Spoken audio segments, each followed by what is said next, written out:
Good morning and welcome to the Thursday edition of Panola Pride. I'm Jerry Hansen, and our guest today is Mrs. LaGrone, and we got some very interesting things to talk about Panola County and what's going on. But before we do that, let me remind everyone our program this morning is made possible by Superior Homes in Longview. They're located at 1225 West Marshall. They sell Skyline, Oak Creek, and Spirit manufactured housing, 2-bedroom, 3-bedroom. They have financing available, good interest rates, with low down payment. They have new, they have rebuilt, and they even have some that they call you fix them up if you want to buy something and do some repairs yourself. Go by and check with the fine folks at Superior Homes in Longview for your manufactured housing needs.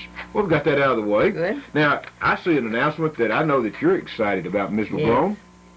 The Panola County history books should arrive early next week, it says. Right. Well, they probably will get to East Texas this weekend, but since we're not open this weekend, they'll probably deliver. Freight company may not bring it right to you. And they'll deliver we would them. just suggest to you to listen for the announcement. As soon as you tell us that they have arrived, we will tell get everyone. The word. Yes, we'll get the word right out. In our 3-county area that we're now covering on our new FM station. Oh, boy. We're excited. 3 counties. That's right. All opened up. That's right. And you mean they're getting the programs and everything? They're getting everything. As we speak, they're listening to us in Shelby, here in Panola, and over in Rusk, and up in Harrison. Oh, I didn't know you'd made that progress. We have done so. We're You've quite really pleased. been working. I appreciate what you're doing. That's a real boost for all of us. So all of those people that are interested in history now are going to certainly want to stay very carefully tuned to our program, because we're going to talk about some things that they're going to be interested in. Yes, sir. Yes, sir. And we're going to start out by talking about, did Bill O'Neill say something that got your attention? I went to the library the other morning just after Bill had his program, and I said, oh, goodness, Bill stole my thunder. I was going to get on a stump about this closing the historical parks. Mm-hmm. And they said, well, goodness, he didn't steal your thunder. You talk about it, too. We all need to be awake about that. And I am really up in arms about here their agency budget for the Parks and Wildlife this year is increased $31 million. What are they doing with that money? They're getting some more money by closing some of our favorite parks in the states, historical ones, and putting it all into the fish and game part by hiring a lot of new administrators. And if there's anything we're heavy on all over this country, it's administrators. We don't need any more chiefs, we need Indians. And here, old crones like me are stirring the dust to try to save some history. Mm-hmm. And they are closing parks we already have. They are closing this East Texas Railway up here from Rusk to Palestine. It already belongs to the state. It's just a matter of having it operated, and they're taking that operation money to go into the other. They are closing, let's see some other places. They're closing Old Fort Parker, and if there's any historical spot that ought to be preserved in the state, that's it. Tourism coming to Texas goes first of all to the historical shrines, and here they're canceling out this. Now, I think that if anybody's qualified to speak on dividing money between historical shrines, and fish and hunting, I would be it, because my husband was a fisherman and a hunter, such as this county hadn't seen many of. And he was also a historian, and he would have thought this was foolish, just as our governor thinks it's foolish. She said it was the, let's see just what did she, Governor Ann Richards stated that she was stunned by the department's announcement. This is a perfect example of an agency attempting to economize by acting like a bull in a china shop, she says, by cutting off your hand to put a little extra decoration in the woods or in the streams or something. Fair is fair, and all of that comes under the same head. Bob Bullock is against this. He's very concerned. He called the department staff a bunch of bungling bureaucrats lost in the woods. Now what I'm asking is, who gave them the authority to do this? This is millions of dollars that they are moving over from historical restoration into fish and game. And now I'm not against fish and game, but you don't just destroy everything else to improve the streams. You do a little of all of it as you go along. And the international travelers who visit Texas see the historical places first. And this closing of Old Fort Parker, there is the Starr family home that is a donation to the state at Marshall, and they're closing that. That's the closest one to us. The Caddo Mounds up here this side of Rusk, they've just been redone just a few years ago to make this a more appealing historical spot. And this is a place where many visitors go to see what life was like in the earliest days, and they're closing that. These things, Sabine Pass Battleground, this is one of the historical places. Well, we have a whole page full here, 29, that they're closing, but those are ones that are special to us and that our people attend. Now, what can we do about it? Well, we can write to our representatives. Of course, Bill O'Neill told me he had an 800 number. I don't have that number, but it can be gotten from him, and we ought to just pour the calls in until they see that somebody cares. You don't just throw away history to catch a fish. Now, that's the way I feel about it. And I think that there's room for both. And it's not that they were reduced in the amount of money that was allowed to the department. They got more money, but then they're taking it away from the historical part, and it's all under the same head. So we need to be up in arms, write to our representatives, and then watch for any kind of article on it, and write to members of this commission, and tell them how much we care, because after all, there's very little of our historical background that's been saved already. And these are things we already have. There's no expense except just running them, keeping them open for people. And here we are taking that little bit of support away. Well, I would talk about that the whole 30 minutes if it'd do any special good, but I think this is sufficient to tell people how we feel. And those of us that are interested in our heritage want to see these saved. And my goodness, there's not another place in East Texas that you can take your kids to ride on a real train. And here's this little East Texas railroad. Belongs to the state up here from Rusk to Palestine. And it's already ours.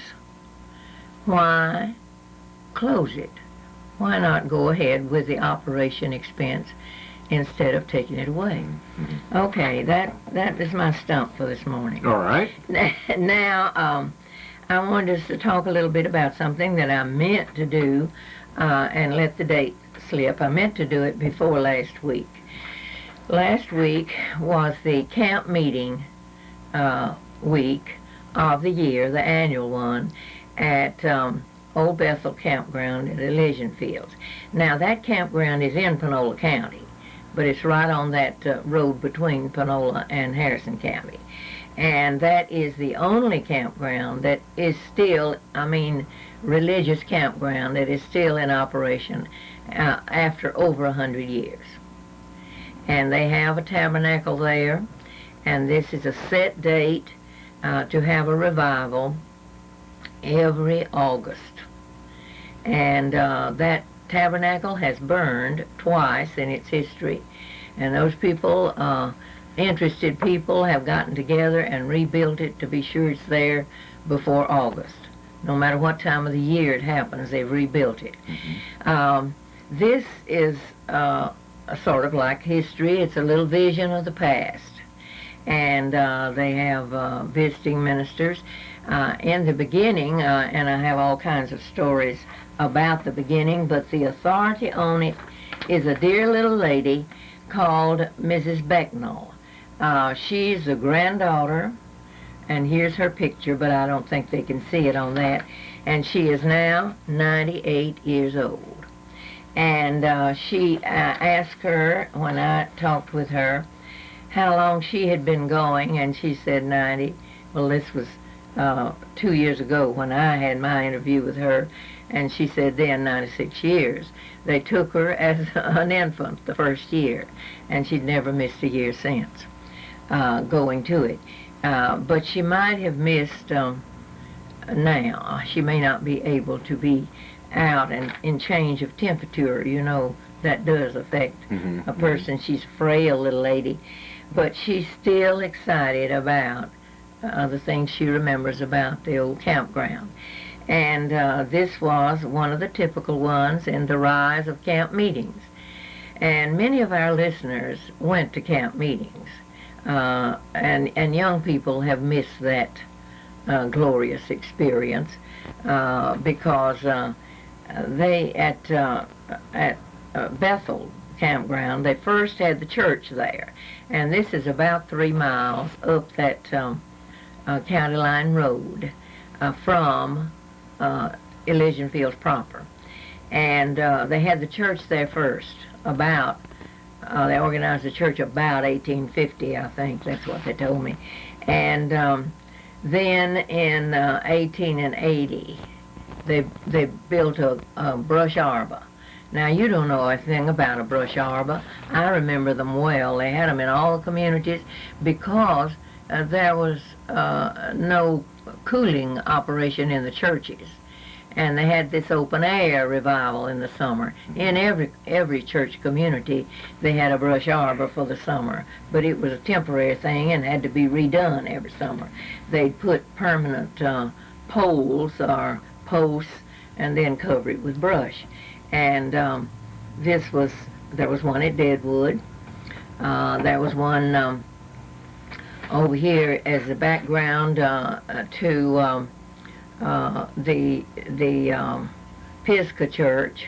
It once was in the pasture over there across, well, near that old campground cemetery, in the pasture over there, off of that crossroads from Highway 79 across to the Beckville Highway.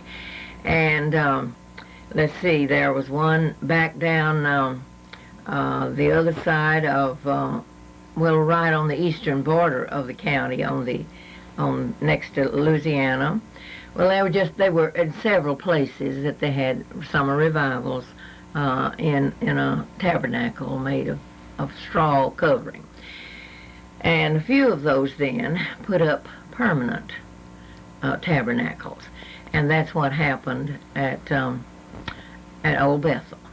Now there's, of course, a big spread of camp meeting facilities at Scottsville. It started out as a Methodist camp, but it is now, I think, Nazarene. But it's an interesting spread, and it has cabins for people to stay in. Now, originally they stayed in tents, and then and they went and stayed the two weekends, from one weekend to all the week through the next weekend. And they had 4 or 5 services a day.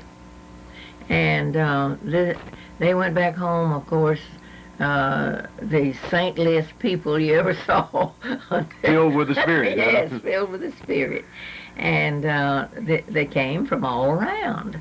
And when the camps themselves were diminished when automobiles came in, because you could go and didn't have to spend the night. But if you went by wagon or walked, a lot of them walked in, but they moved in the wagons. They moved mattresses in to sleep on and all that sort of thing.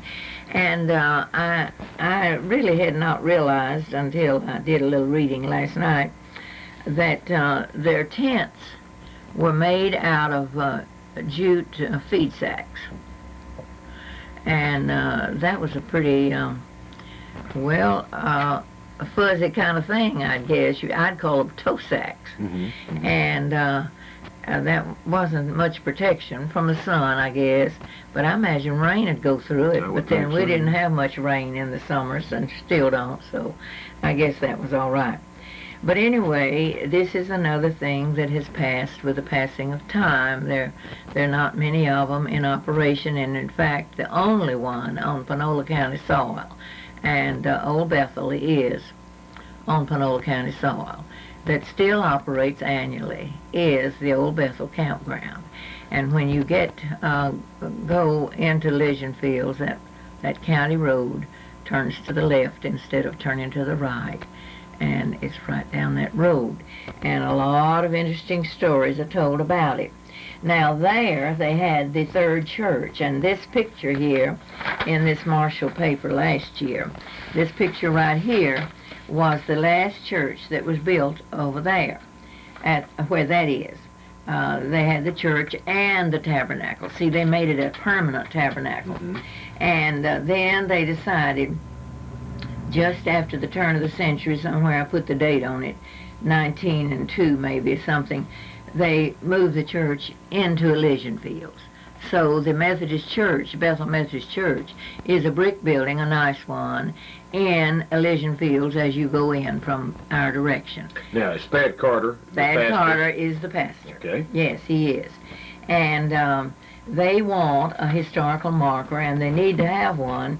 And I started out doing all this research at Thad's insistence, trying to get it together. But then I found out that they want to put it at the church, and that's in Harrison County, and I have no authority there. So I have told the Harrison County people that the research I've done is open for them if they need it. But then, of course, they have county records and everything of the church. Now, the campground itself is still in Panola County, but if they're going to put the marker in Harrison County, then that takes it out of our jurisdiction. But they deserve to have a marker. And there's not a church now, but it is a permanent tabernacle at the old campground place. And where they used to have, and I have read up on this recently, where they used to have 10 or 12 preachers, you see, that came and stayed with their families, and they were there. Everyone that wrote about it, that wrote letters to different ones, told that they had special tents that they constructed for the visiting ministers and their wives, and they had big tents that they fixed, and the women stayed in one and the men in the other. And the members, community people, fed them and took care of them the whole time, no matter how many there were. And they were up to as many as 12. Now they have one preacher and one song leader and just a regular revival like you have any place else. But more power to them is what I say. Keep up this traditional thing. We have few enough things left that date back, and it's a kind of experience, a religious experience, very moving. They had the most powerful preachers they could get from anywhere. And this Scottsville one was an interdenominational. They had preachers from everywhere. Didn't matter, as long as he was a Christian minister, why, he was welcome to preach. And now this one at Bethel is a Methodist one. But it is, as I said, the only tabernacle left of those that were up to 50 years ago, I'd say, still using them, still having outdoor revivals. Now we have air-conditioned churches, so we have our revivals inside, but we miss something by doing so. One of the charming things about Lakeview Assembly, down close to Palestine, where all of Texas Conference people go for refreshment, and I'm talking about a new appreciation for God's world and everything.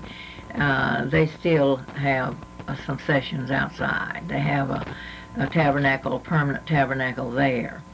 And they have early morning worship services start the day before breakfast with an early morning greet the sun, they call it. And the birds are singing all around, and the lake is out there with the water waves with the wind, and it's the most inspirational thing. You just sort of forget what was bugging you when you left home, and we need this. We need retreats where we can clear our brains. Now, the bands have discovered that with having band camps. Camps outside have something to do with giving us a new grasp of what we have to do when we shut ourselves up in a corner. We may not have a long vision like we have if we can actually see the world around us. That's my story for today. Very good story, too. Thank you once again for being with us on Thursday, and you got us all fired up.